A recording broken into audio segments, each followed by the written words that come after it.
Bulanan satu hari RM10 boleh dapat apa kereta. Ini yang banyak-banyak orang tanya awang punya soalan Okey, kalau you nak Honda Jazz itu memang tak boleh punya lah. Kalau nak kecil sikit punya, nak murah punya, nak budget punya bulanan 300 lebih. Yang baru keluar kerja punya kawan-kawan kan. Kau orang boleh tengok ini yang kereta comel dengan sangat low maintenance. Minyak jimat punya kereta Asia.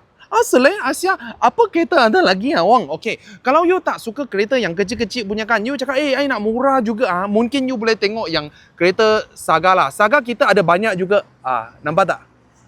Saga itu lebih kurang punya barang tau, okey? Tapi I cakap sama you lah, tahun baru, CC Saga lagi besar. Tapi ini macam mahal sikit lah. Saga dia lebih berbaloi lah. Dia ada apa? Dia ada buntut mah.